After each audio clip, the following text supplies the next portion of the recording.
Okay, just give me 1 second. I'm gonna bring up the screen. Okay. Well, shall we start now? So, yeah, welcome again. Yeah, to this precious night in Malaysia. We have a long holiday. I know some of you may still be stuck in the traffic jam. I know because my sister is coming back all the way from Singapore. Well, she comes by bus, so there's a long line coming back on the highway to Ipoh. I'm still waiting for her to come. So I don't know, but it's a holiday. Everyone should be excited, a lot of expectations because we're going to relax and we're going to have, we might be having a lot of fun in this time. Yeah. So sometimes, I tend to ask all the people I meet online or everyone I meet in person. The first thing I ask is really like, so how are you? Are you happy today? Are you neutral? Or do you feel a little bit unhappy today? So this is a topic that I want to talk about today. So why do many of us sometimes, or most of the time, feel very unhappy? And feel not being satisfied, or feel that we are not successful enough in whatever we are doing. Like I remember I have a friend, whom from our point of view is a very successful businessman. He has got whatever he has been dreaming of, like a family, a 5 figures, like a money salary career, and now recently he just got his dream car that he has been dreaming for a long time. But when I talked to him, he said that, well, during one of our old one of his what do you call that, the high school reunion, that he saw one of his friend has become what do you call it, a member of the Senate in the parliament. So we know that these kind of people who actually represent the people to join the parliament, they have very strong passion in life. They want to change things. So for my friend, all of a sudden, when he see that, oh, how come somebody in his own age, like when he wasn't doing so well in high school, all of a sudden, he has so much influence on people. He is doing something that he really thinks is meaningful and has impact on other people. So he started to compare to himself. And then at the end, he asked me like whether he has chosen the wrong path, right? So I have a really, how should I say, I was really shocked when I heard about his view about how he has chosen the wrong path in his whole career.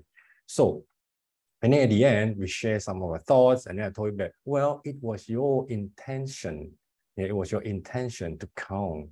Like no matter what you are doing, as we have been talking, if you were here for the last talk, we talk about our intention in what we want to do. So today we're going to talk a little bit more into what has intention to do with our life, and more importantly, to our feeling of well-being and happiness. So when I remember when I was still working, well, that was my first job when I just graduated from university.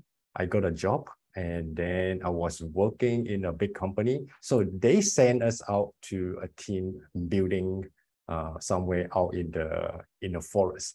I remember one of the games that we played was we were put into teams, and then we were asked to design a structure, a new structure that can perform multitask. So what happened is every time we finish our design, the judge would come, and then he will mess up with our gadget, right? And give us all kind of negative feedback to us. And then we have to redo again. Okay, so we did.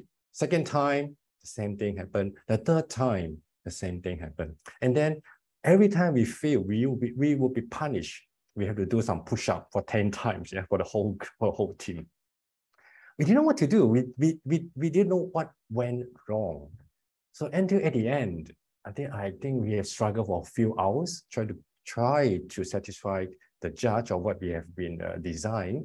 And then at the end, we were so frustrated that, at least for me, I came up to the thought that no matter how much I try, we're going to fail again, right? So it was like a game. It's not much and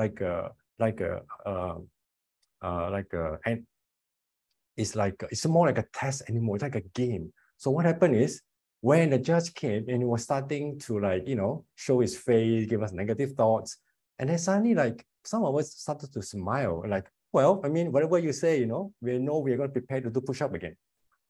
At that time, the judge kind of broke into a laugh as well. And then he told us, okay, congratulations, you passed the design.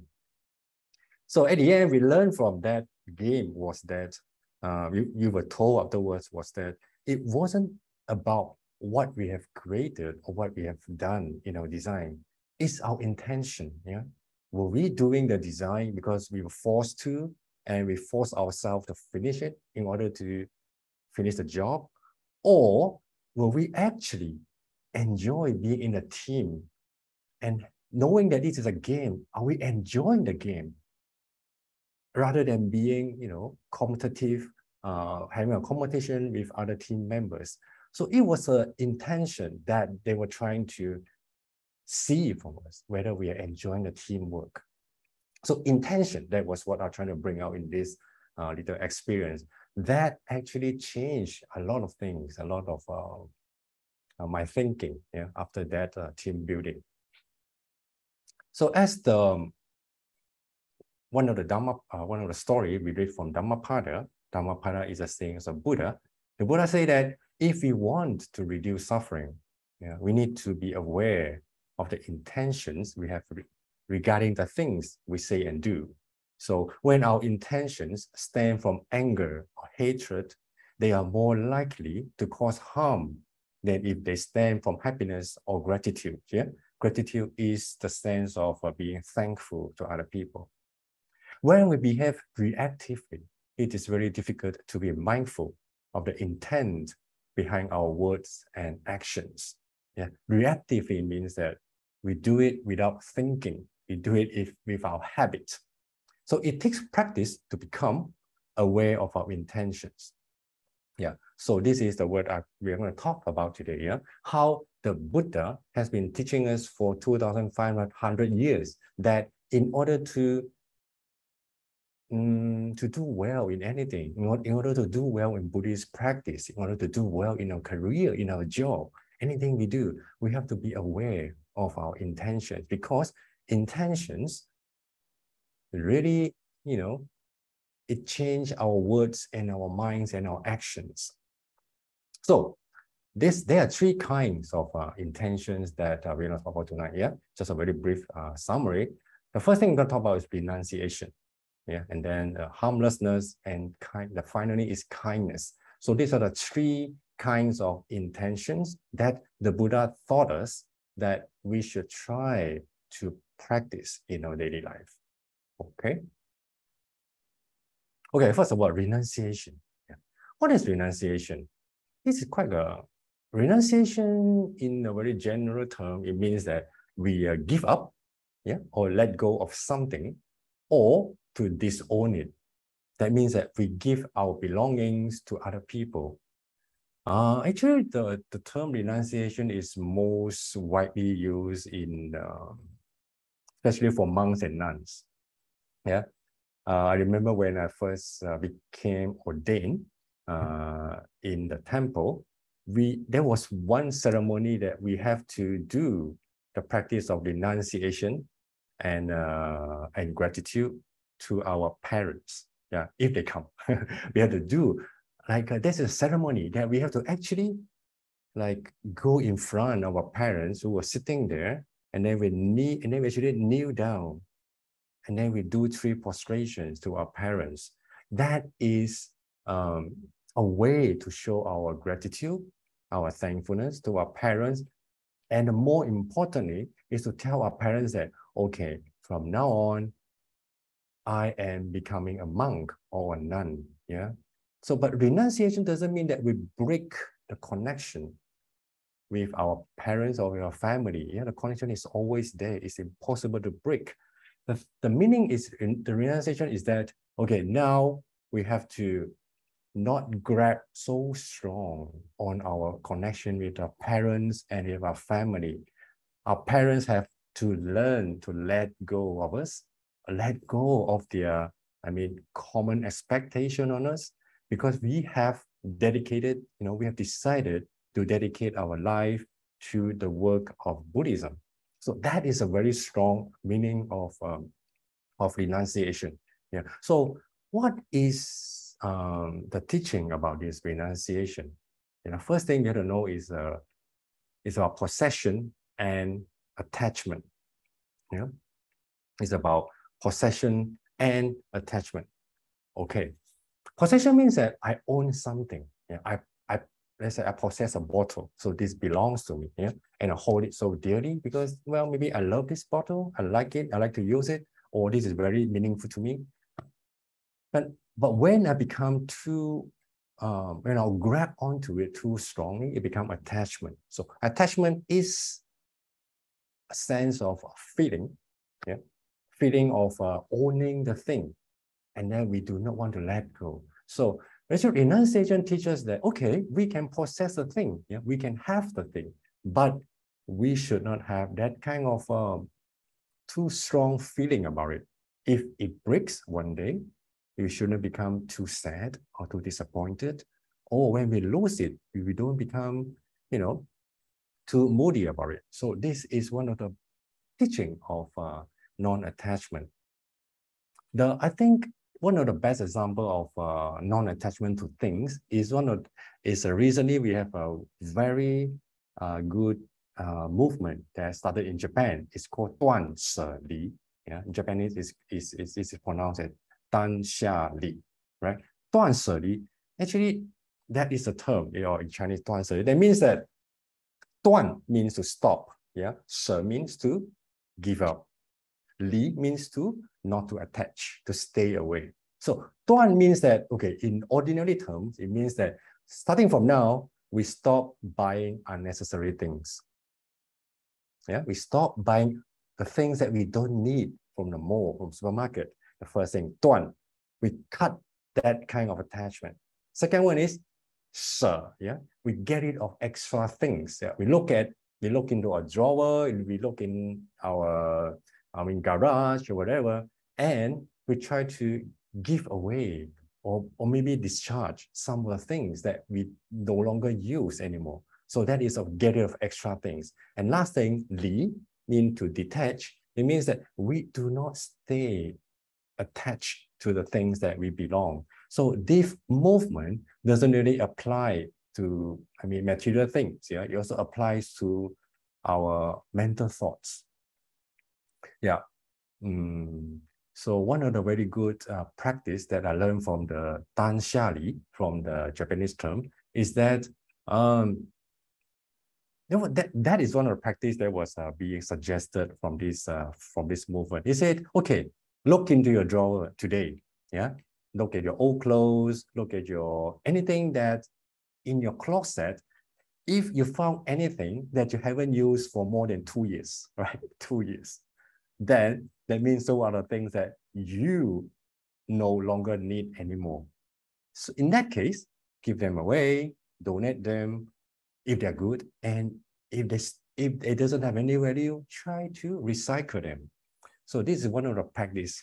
Well, I've been trying to do that for when I was in Japan for a couple of times, but I can tell you is that it is very challenging.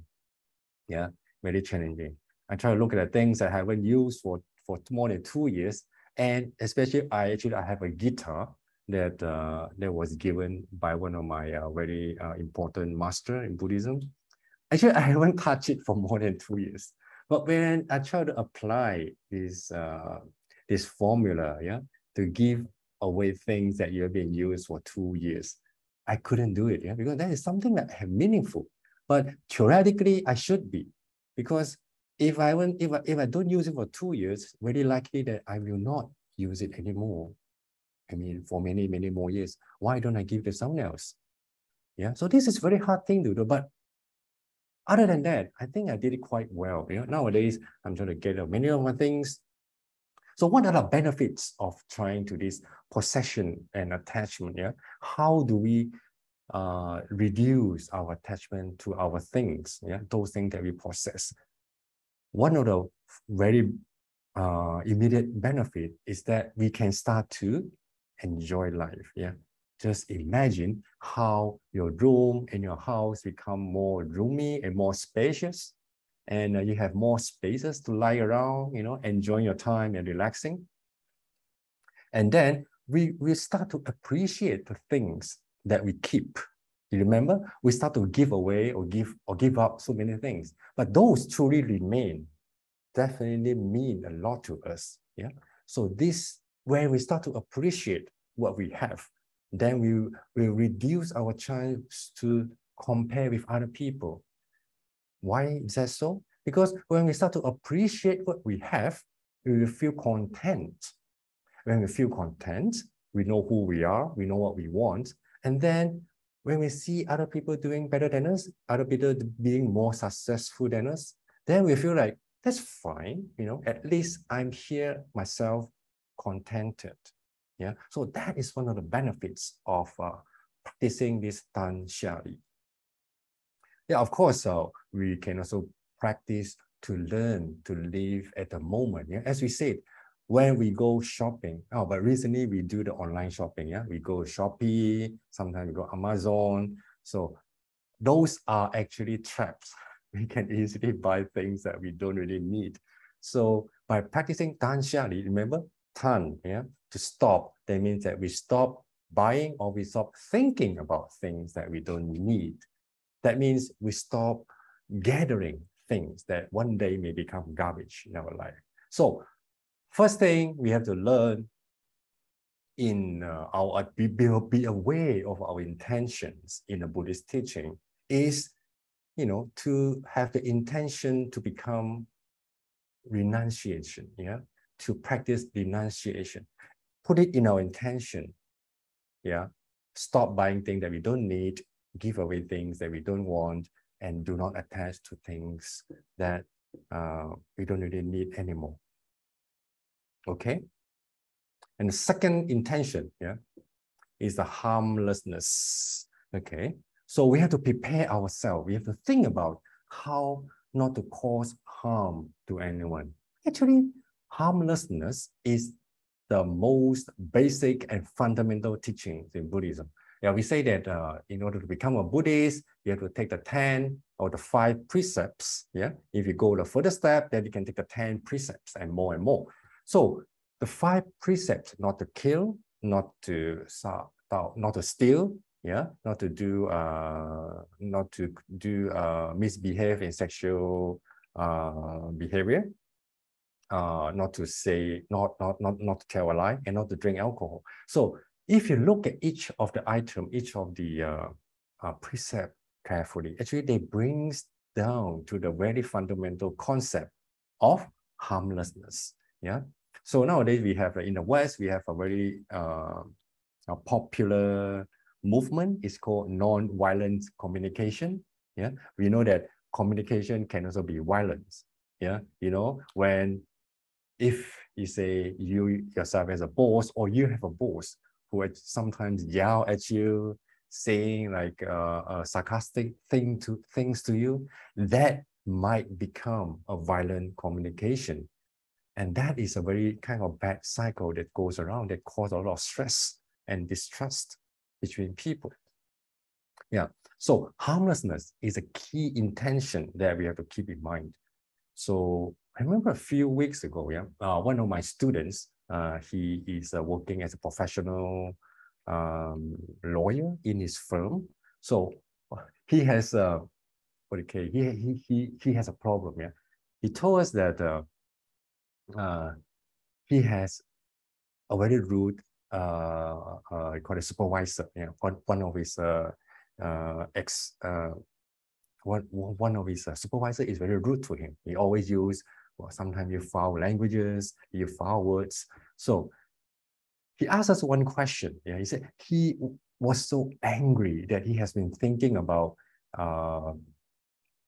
doing some revenge. Revenge means that this person wanted to confront his supervisor, to tell everything about his feelings and tell how the supervisor should stop harassing him by using violent words, and how they want to improve their connections. So, and then actually it was interesting because it was in a group, and it was asking some of us very close friends. So one of our friends was actually he is in HR department. Yeah, so he belongs to this. He's a head of HR department. So we assume that he is good at this human relationship. So actually, yeah, it was actually turned to be right. And actually, it was interesting. Yeah, he taught this friend, this lawyer friend, actually a way to how to decide whether he should confront the supervisor or he should not. Okay, I think it's very interesting if I can share with you. Okay, he said, all right, if you think about whether you want to confront with your supervisor, someone who is superior to you, you can first ask yourself 3 questions. Yeah, ask the 3 questions. Okay, first question is, think about whether what you're doing, is it risky? Risky means that in terms of your career or in terms of your physical safety, is it risky to confront this person? Okay, think about it. And the second question you have to ask is whether what this person do to you, this supervisor do to you, is it intentional or is it unintentional, just his habits? Yeah, a question. The third question, has this kind of how to say, a behavior being continuous for a long time, or is it just happen periodically and sometimes unsuspectedly? So is it being continuous or just very rare occasions that it happens? So and then he said, if the answers to all these questions, whether it's risky, whether it's intentional, whether it's continuous, if they're all no, it's not risky to talk to him, it's not intentional, this behavior hasn't been continuous for a long time, then okay, go and talk to him, confront him, tell him what you feel, tell him how you can actually improve your relationship with your supervisor. Okay, the interesting thing is, if all the questions you think about is no, right? Yeah. Sorry, it's yes. Yes, it is risky to talk to this guy. Oh, yes, he is intentionally doing harm to me or causing me trouble. Yes, he has been doing this for a long time, continuously. In that case, your friend suggested that, well, maybe it's not wise to confront this person if all your answers to the 3 questions is yes. So what should you do in that case? Yeah. So how should you do in order to minimize, the harmless, in order to reduce the harm that caused to you and the other person? So he suggested that, well, in that case, because you still have to work with this supervisor for a long time for your career. So, realistically, you have to find a way to work with him. But confronting this person, in your case, is not a good idea because, of we just discussed, yeah? So he suggested the actions I will see from actions here. He said, well, in that case, from now on, talk to this person only very briefly, yeah? Anytime you talk to him, talk to him briefly, and then only give information, yeah? No other things that related to your personal, your personal things, or other than business conduct. Be informative about your conduct with this person. And then the third thing is be friendly, even though you don't like his behavior, but as long as you be brief and be informative, and whenever you present anything to him, you put on a friendly face, and of course, you be firm on whatever you say. So this is the way that, actually, I think this is very interesting, because this way, this skillful mean of dealing with people who are difficult to deal with, especially as supervisors, actually is a way of not causing any harm Yeah, imagine if it is risky to talk to your supervisor in this case. If he is been intentional to harm you in a way, and you decided to confront him, in a way that you think you should protect your right in a way. So that way must cause more harm to yourself and even to your organization. So I think this is the harmlessness, the intention of not causing more harm or to protect yourself and other people is the very important intention that we have in mind. So what I've just shared with you is that how to use a kind of skillful means to deal with people who are very difficult to deal with. Well, of course, no, this is not like the magical method that works all the time, but I think it works our consideration, and we can use it as an example if you want, if you really want to improve our relationship with other people. Yeah. In China, Chinese, we are Chinese, we always have the thought that 退一步风平浪静, right? We always think that, yeah, just stay with it for a while and then not to get angry. So that is a kind of avoidance. Yeah, we know that if we want to avoid difficult situation, many times it does the negative, it have a negative outcome that we didn't expect, that we didn't want. So the second intention is be harmless, to ourselves and to other people. Always keep this intention in mind in our workplace and in our family. I think that will help a lot for in our relationship. All right. And the third thing I want to talk about is the intention of kindness. Yeah. What is the kindness? In Buddhist practice, we have a very important practice we call loving kindness. Yeah. Loving kindness is like the practice is first, we send love to ourselves. Yeah, we love ourselves. We wish ourselves safety, and we wish ourselves healthy. We wish ourselves be happy and be free from suffering. So this is a loving kindness, but in the right intention that we should develop, it is not only just for ourselves. It should be for other people as well.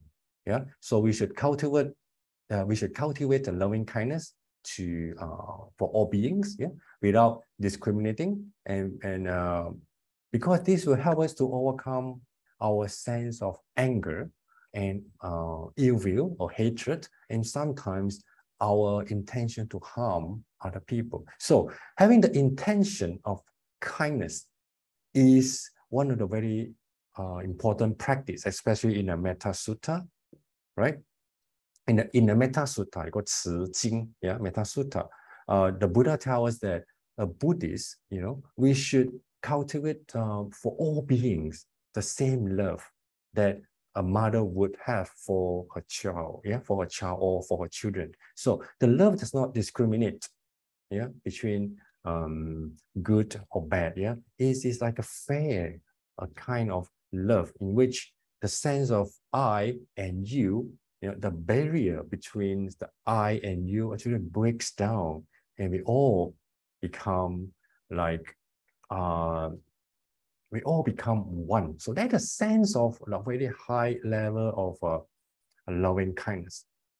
Yeah, of course, this kind of intention, of having loving kindness, we are not asking everyone to be able to achieve it right away.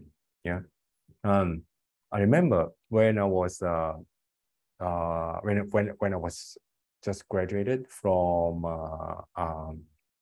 actually when I was in Taiwan. I was thinking about whether I should continue my studies in Japan to do my PhD, or should I go back to Malaysia and start doing my preaching in Buddhism, teaching in Buddhism.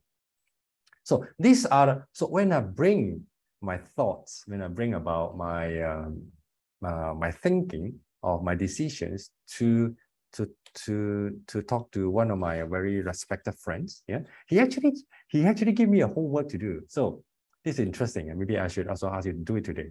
He asked me, okay, in order to find out your right intention, in order to know what you really want to do with your life, especially if we have just graduated or we are becoming entrepreneur or if we are thinking about whether it's to change our job or to become a boss ourselves.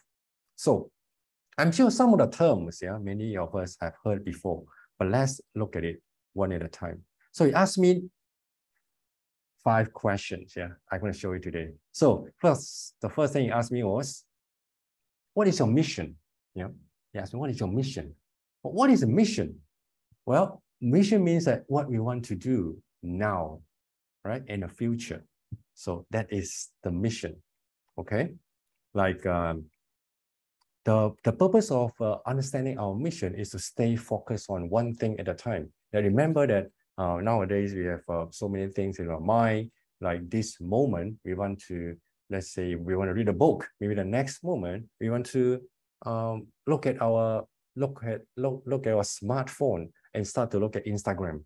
So these are all like we call it distractions that happens in our life, no matter what we do. So first, if we know our mission, then we know exactly what we want to do now and in the future. So it's very important to write down our mission.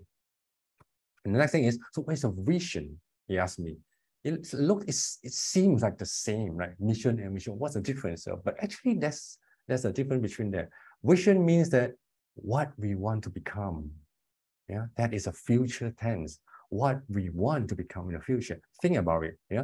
In my case, yeah, my mission would be, what I want to do now is I want to have a chance to learn more speaking skills. Yeah, I want to be able to present the Dharma in a more fluent and in a more casual way, so that everyone would enjoy it. So that is what I want to do. Yeah, my mission. But my vision, what I want to become.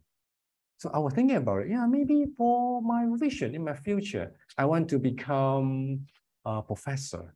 It may be a professor at the university, or it may be just a Buddhist teacher in any temples or organization. So that is the vision and the mission. The third thing you asked about is also, what are your values? It means what are your moral values? So in order to become who you want to become, what do you think are the most important moral values that you or I myself should have in order to achieve the goal? So my moral values might be, okay, to be trustful, yeah, to be able to be trusted by other people, or I can think of some other things like to be consistent, yeah, in whatever we do, and be sincere to everyone we meet. So these are some of the values we can think about. And then, what are the principles? Principle means that how we live up to our values, yeah, the value we just talked about, in order to be consistent in our practice, in order to be sincere to other people. So what we do every day, what exactly do you do? So this is something that we will think about. Yeah. And the last thing you ask me is, what is your purpose? Yeah. How do we do, okay, to benefit and to impact other people? The purpose is the meaning we give to everything we do in our life now and also in the future. So from here, we see that the mission, the vision, the values and principles, you see, this is about what? Mission is what we want to do now in the future. Vision is what we want to become. Values is what are our moral values. And principle is how we live up to our values. So you see, it's about me, and me all the time. Yeah. We talk about mission, vision, values, and principle is about how I want to achieve some goals in my life. So that is about us, it's more like on oneself. But when we come to purpose, yeah, purpose is always that how do we benefit or impact other people? Yeah. So in this case, you see, the purpose actually is much wider. It's about doing all the mission and vision and values and principles and ask ourselves, the next question is, okay, so what? What now? What if I completed my vision? What if I become who I want to become? Then what? So this is a question we have to keep asking. Just like my friend as I told in the beginning, who has been so successful in his career and his life. And now he's still asking the question, so what? Yeah. So he is in a stage of searching for a wider meaning, a more important core value or core purpose in his life. So that is what I mean by purpose. How do we benefit and impact others? If we could think about our purpose now, let's think about what we want to do with all we have, with all our success. And then remember, put the purpose in our intention. Then by doing whatever we do now, we will have a very clear sense of direction and we won't feel confused along the way. Yeah. So mission, vision, values, principles, and purpose. Purpose is what I talk about. It's like, it's always about others. It's always about others. Imagine if one of our goal, let's say, is to become a millionaire. Let's say, yeah, you want to become a millionaire. So what if one day we become a millionaire? What do you want to do with the money? If what we have been thinking is only to make more money and more money and more money, and when we actually have the money, what are we going to do? Yeah, are we going to be able to spend it, or are we going to, or do we want to use it on more meaningful things? So at that point, what are the meaningful things that we want to do? So that's a question. So instead of asking the question or the purpose of our vision, we better ask now in the beginning, put it in our intention. So that is what the Buddha taught us about, having the right intention, having the right intention. So by having the right intention of serving other people, by how we want to change or make other people's life better, so that is what we call kindness. So what I think is the purpose of life is always come back to kindness. If in the beginning, we set out our intention to have a purpose in life, that is to spread out more kindness to other people, then whatever we do now, we will find a meaning and we will be satisfied with whatever we are doing now. Yeah, is that okay? Okay, at the end, so it asked me, yeah, right. So I make up my decisions, I think about my intentions. The first thing you told me that you got to have the intention of renunciation. That means try to not attach to too many material things, and only own the things that we really need. All right, I can do that. And the second one is to have the intention, the minimum, yeah, not to harm ourselves, to others, and also to the environment. Yeah, nowadays the environmental impact has becoming more and more important in our daily life. Okay, and now also have the intention of kindness, right? So having the intention, how do I actually put into daily practice? So these are the three things that I want to talk a little bit about in the last part of this presentation. Yeah.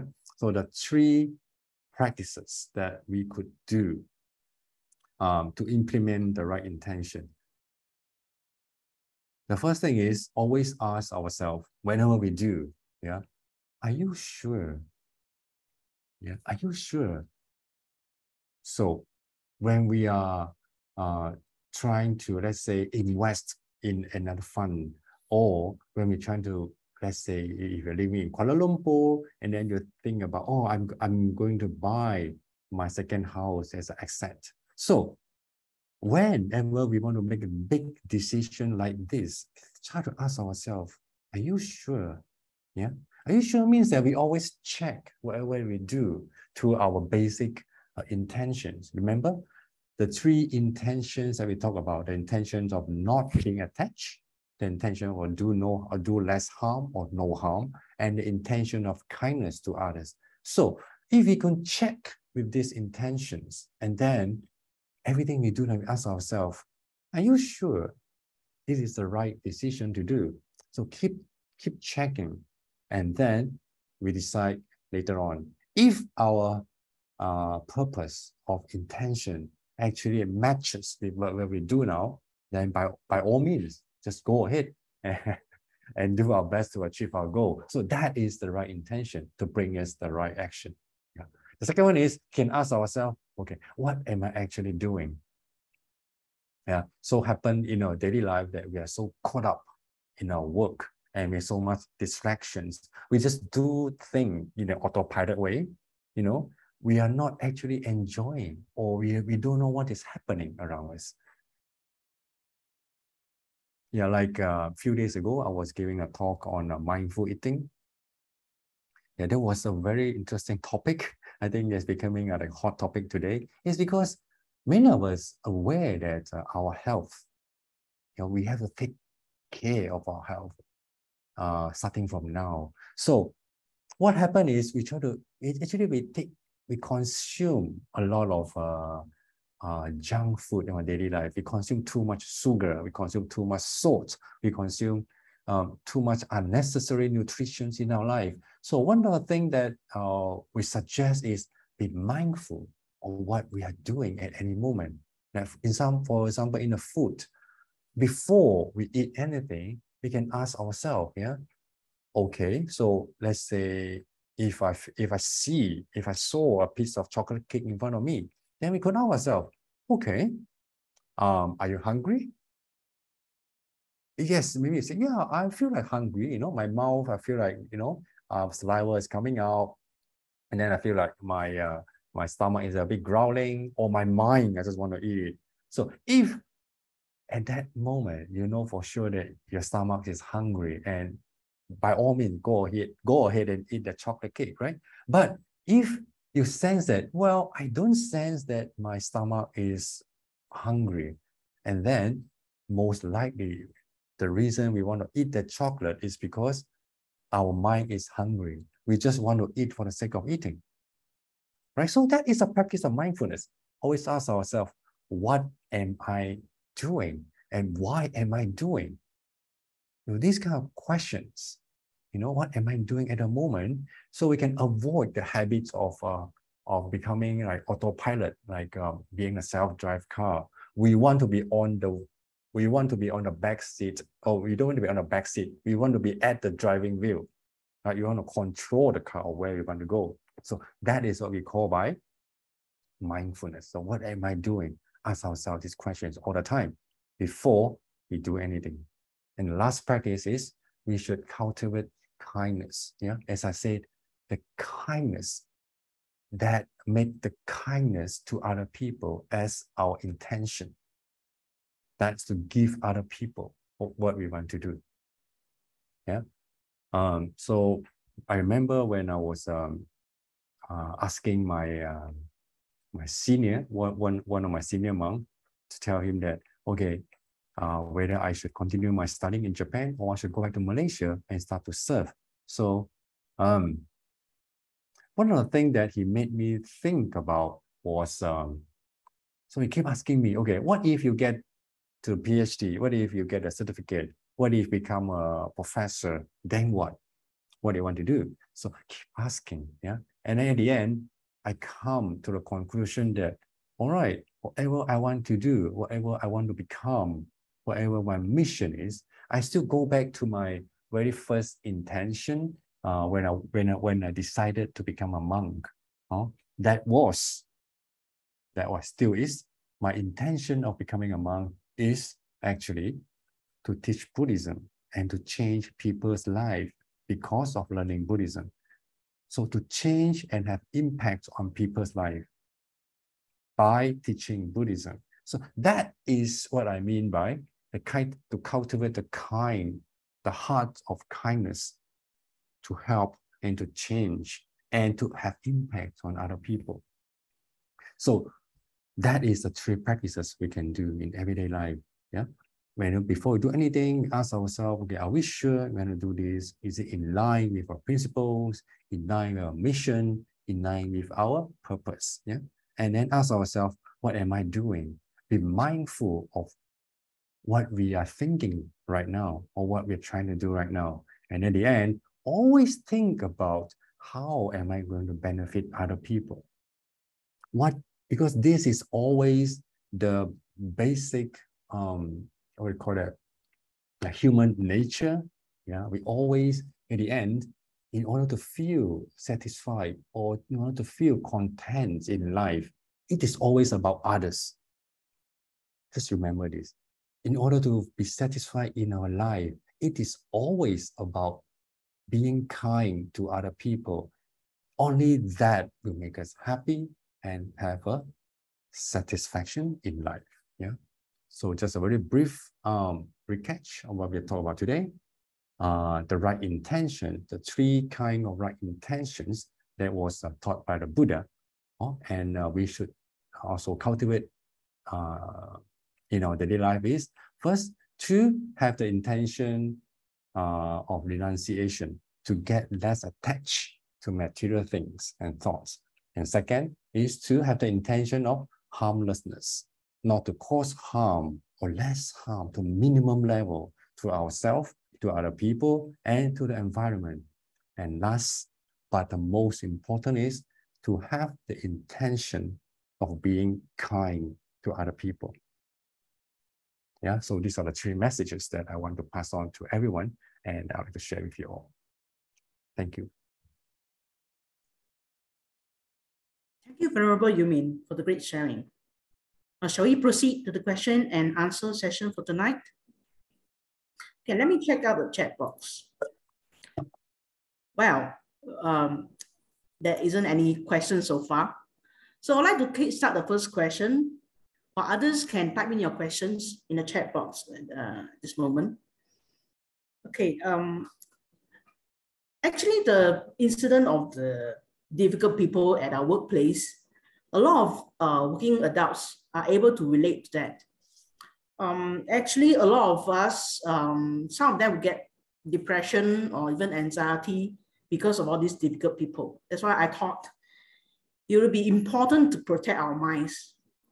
So what do you think is the most effective, or is there any quick fix method that we can protect our minds so that when hatred comes in, it doesn't cut off the kindness or harmlessness that you mentioned just now? Yeah, I think the practice of mindfulness really helps in this case.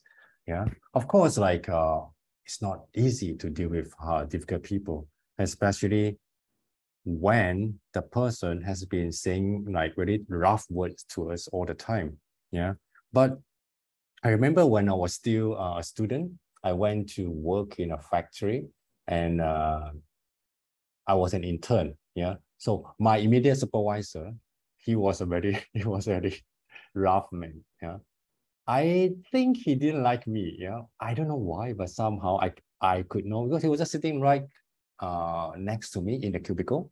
We have a very small office, and I don't know, whatever I do, he always poke his ears to me and say like, "What are you doing?" You know, blah blah blah blah. And I seem like he had very high expectation on me, but no matter what I did, he would find a way to actually being sarcastic on me whatever I do. So he would find a way to do it with me. So I don't know how to deal with it. I agree with you. It was really stressful in the beginning. Sometimes even in the morning, I even feel like my feet was so heavy that I could hardly walk to the cubicle. Yeah, I was really young at that time. I was still in university. I still haven't graduated yet. I still remember the feeling of the heaviness, of reluctance to go to the office to face this situation again. But there was no choice. I still had to do. But what happened was there was one incident that completely changed my mind and completely changed our relationship. There was one day, my supervisor, he received a call from a very important client, and he had to give a piece of information to him right away. But my supervisor was not good at using a software that incidentally I was very good at, right? So he was clicking on the computer and he couldn't find it. He was so frustrated. He started to yell at people around him. And somehow at that moment, I felt so sorry for him, because I thought, wow, somehow I felt like instead of being angry or having the sense of revenge, I felt that I can see that the struggling that he had.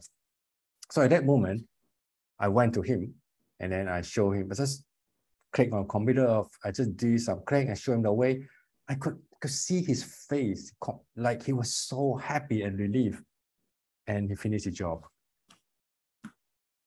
Now from then on, I was saying that I start to see him as a different person. I start to see him as a person who also needs help, a person who also has emotional turmoil most from time to time.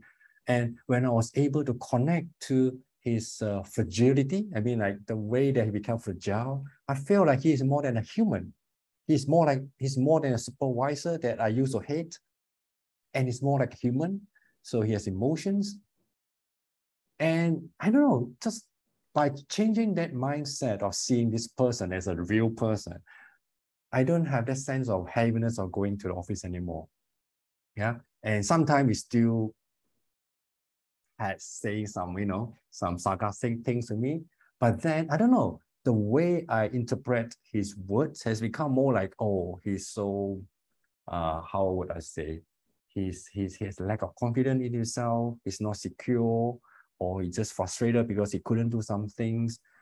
I don't know, that change of mind actually makes me, at least I calm myself first. And then by helping him more and more, I can also see that he is changing himself. Yeah, he changed his thought about me. So when he asks me, what is the best remedy? What is the best way to actually to change the difficult relationship in this situation?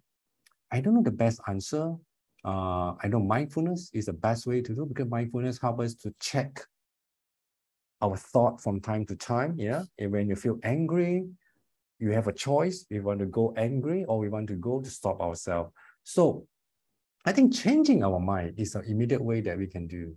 Yeah, seeing the person as a human instead of just the someone that we hate. Yeah, that's the thing I want to say. Thank you, Venerable, for your answer. Well, we start to have questions coming in. The first question from Sharon is, do you think continue to be kind if your kindness has not, do you still continue to be kind if your kindness has not been appreciated? That's for Sharon. Do you still continue to be kind if your kindness is not appreciated? Yeah, this is very hard. Yeah, just so I don't know. Like as you say, if we read just now the chapter from the Dhammapada, yeah, the Buddha said, treat, I mean, your friends or even strangers or family like a mother to a child. Yeah, a mother will not, I mean, stop caring for the child when a child reacts in this way, when a child doesn't appreciate or understand the love from the mother. Well, I mean, some people do give up, I don't know, but eventually that will rebuild again. Yeah. So when you say that, should we stop being kind to other people when it's not appreciated? I would say that it's not a choice. I think if you think about it, when we stop being kind to other people, who is that being hurt? Yeah, the reason we want to stop being kind to other people, most of the time is because we want to revenge, isn't it right? Because it doesn't appreciate my kindness. I'm angry. When you're angry, what you want to do is revenge, to cause harm or to hurt the other people, by saying something nasty or by let go of frustration. So if you think about it, who is there being hurt if we start doing that, right? We ourselves will be hurt first. So in that case, yeah, I'm not saying that you have to be kind, even though people hurt you all the time. But I'm saying that if you start to have a thought of revenge, think about it. Yeah, we are the one who will first being hurt at that time. So does it worth it? And we can think about it and to see what is the better way of doing it. Thank you, Venerable, for your answer. And the next question we have is from Ling Zhen. People want to process more and more. Is it because they are lack of self-confidence? Well, I think there are many reasons. I think about the last time we go online shopping. Yeah. Or when you accidentally walk into a very big mall without like any intention to buy anything, and you ended up walking into a shop with big discounts and you bought a lot of things. So think about it. Was it because you lack confidence at that time? Yeah, it may be. I think that was one of the psychological, consideration in that too. Yeah, when we feel that our heart has a hole in there, and then we couldn't feel it by having good relationship with other people, then we start to feel it with physical things, with material things. Of course, that is also possible, but that's not the only reason. We cannot point our finger to someone who possesses many things and say, oh, this is a guy with lack of confidence. Not necessary. We see many big bosses, successful people, yeah, let's say around us, yeah, they possess many cars, right? Let's just, for example, yeah, the Sultan of Brunei, he has the most sport cars compared to all millionaires in the world, right? So is it a person with lack of self-confidence? That may not be, yeah. So having possessed the other things, that, there are many reasons, but in Buddhism, we say there's a greed. Yeah, that's the most basic poison that is poisoning our mind. So it's not just about lacking confidence. Too much confidence can also lead us to attachment to the material things. So in order to overcome this, we come back to the intention we talk about. Yeah, the intention of letting go, the intention of thinking about what we are doing, what we want, or we ask ourselves the question. So that will cure this problem. Thank you, Venerable. And the next question is from Mei Ling. Shifu, why do we need to practice Renru? And where is the line to stop? Good question. What do you mean by Renru? Yeah, Renru can have many levels. Yeah, we can only do to, let's say, for example, for us who are lack of practice, yeah, Renru may just means to some certain level. Let's say when somebody scolds us, we might have a sense, we must become angry. So that is the level of us. But for some masters who are well trained in meditation, or who has like years and years and decades of training, whatever you say to him, he just smile at you and he wouldn't react in any way. So you say, where is the line to stop? First of all, ask us, where is our level? Yeah, are we the great masters? So we do not compare with some other people and say, oh, you see, so and so can, when people yell and people do like harmful things to him, he's still able to stay calm and do not react. So this is other people. So when we come to ourselves, we have to ask ourselves, where am I standing? Am I that person? So try to understand where our line or where our limit is the first thing to do. And then ask, okay, where is the line to stop? Where is the line to stop? So I think we can check it by asking ourselves, yeah? So we have to understand that what is harm to us, yeah? So when somebody do something like purposely harm us, do we feel stressed? Could we sleep at night?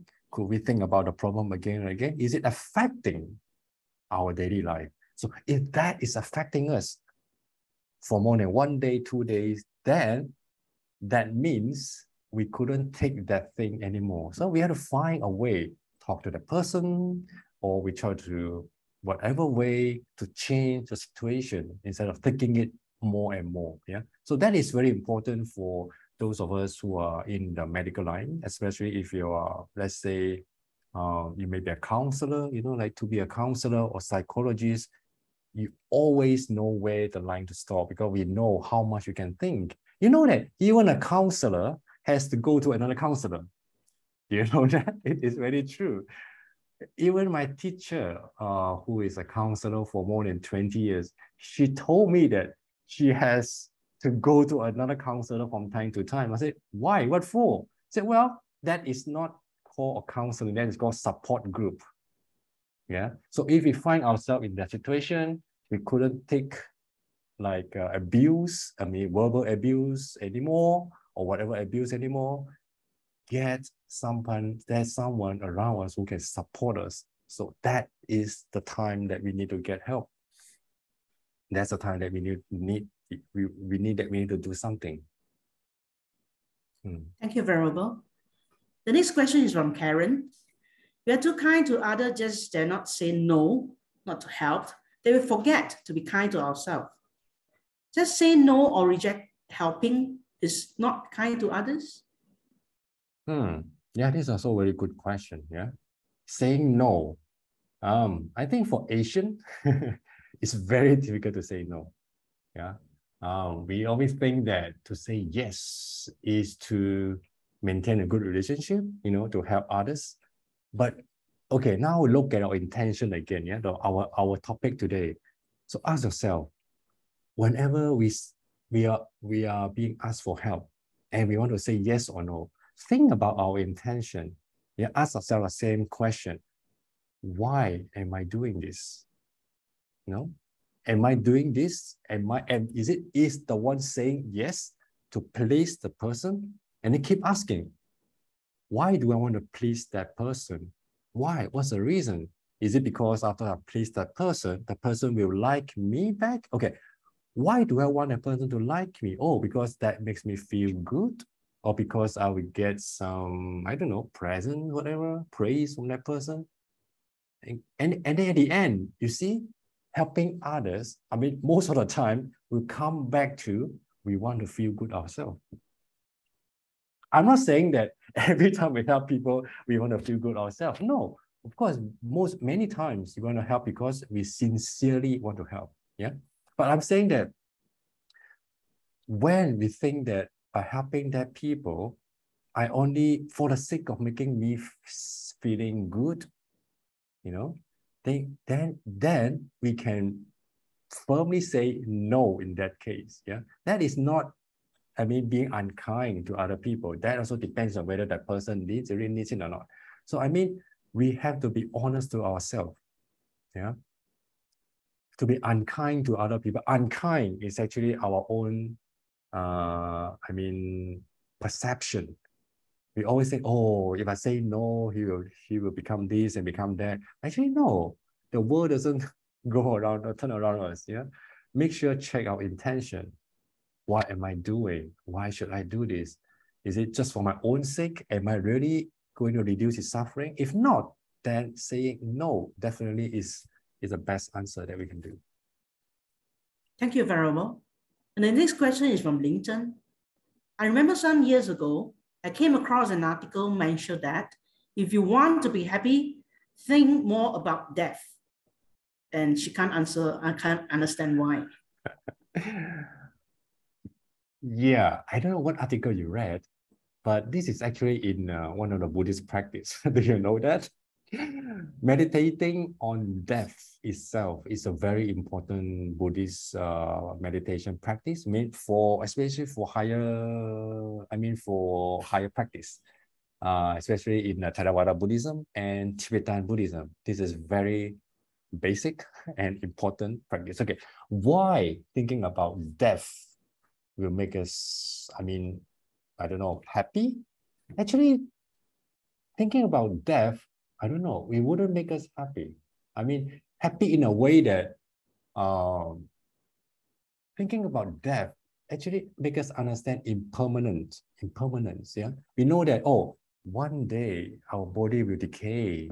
One day, whatever we possess will also destroy. One day, whoever we love, whoever we like, will also leave us. So death is the ultimate, how to say, impermanent that any of us would experience. So by meditating, by thinking about death, then even that means that we can really let go our body and let go of our ego. What else can we not let go? Yeah, this is the logic behind it.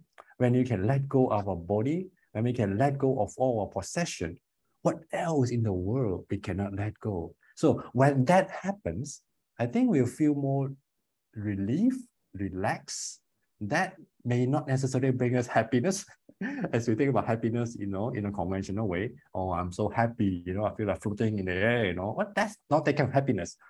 This happiness means that free of attachment. We don't really hold on so tight to our own ego. We don't always think I. We think about more others, other people. When that happens, if we can do that, we will feel relaxed. We won't feel stressed. So that is happiness itself.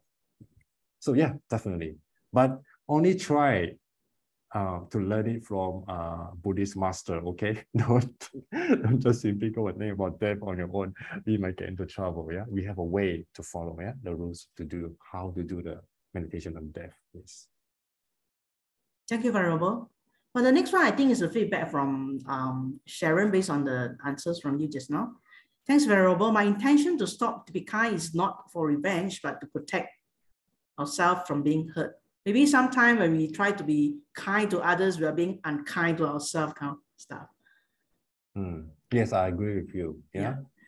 So, okay. The next question is from Rachel.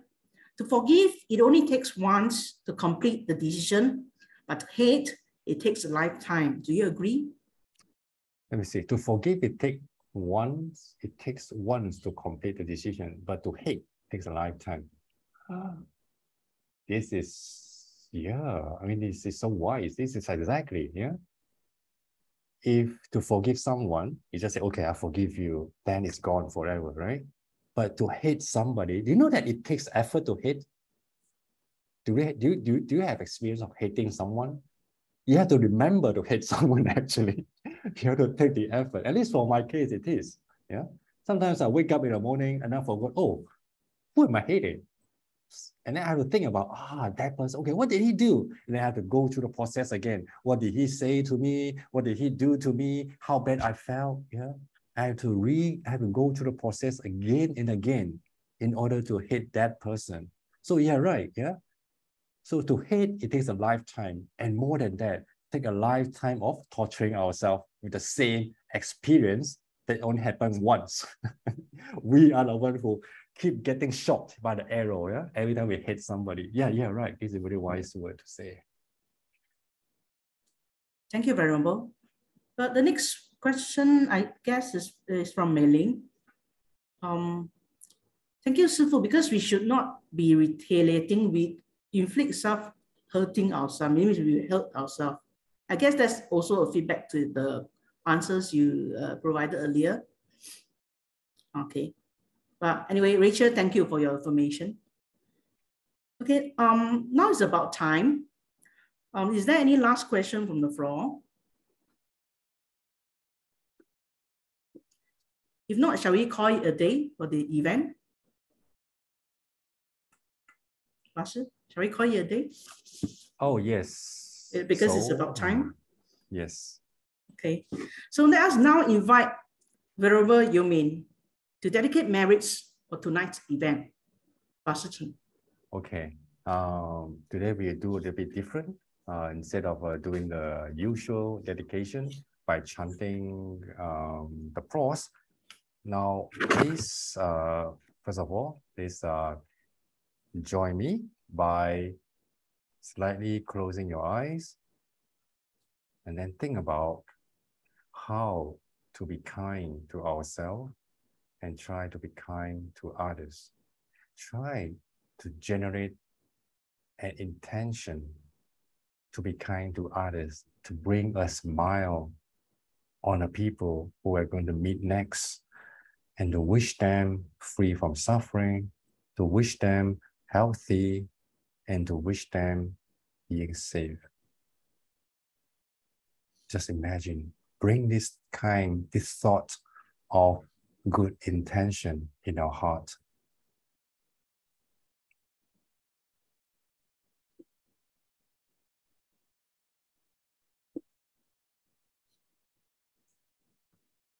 And now, please join me to sing together with Venerable Hangsha this beautiful song on 明天会更好 as our part for dedication.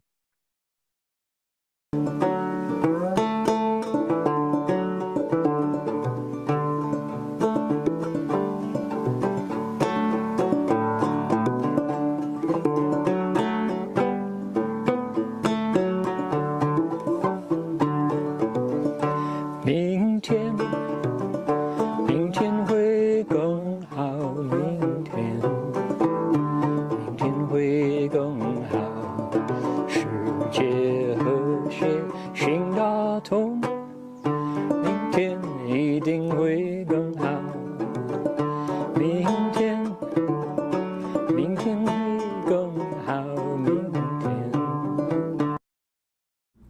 今日誒你同我天各一方，你有你嘅生活。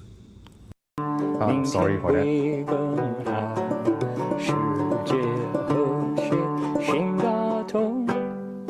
明天一定会更好。面对困难毫不畏惧，亲朋好友不离不弃。道上无苦，马放南山，明天一定会更好。明天，明天会更好。明天，明天会更好。世界和谐，心大同。明天一定会更好。生死转瞬一息之间，黑暗夜晚幻变白天。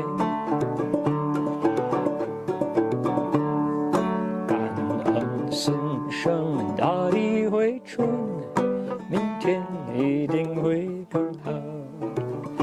明天，明天会更好。明天，明天会更好。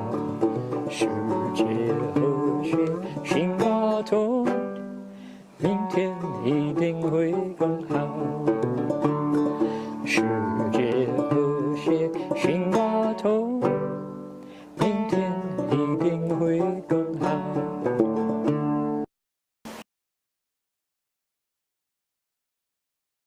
Okay. Sorry, am I still sharing? You have stopped sharing, Pastor. I already stopped, right? Yes. Okay.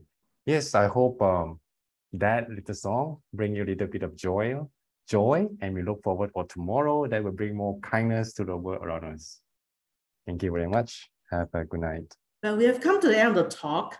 On behalf of the People's Buddhism Studies Society, we'd like to thank Venerable You Min for tonight's sharing and everyone for your time.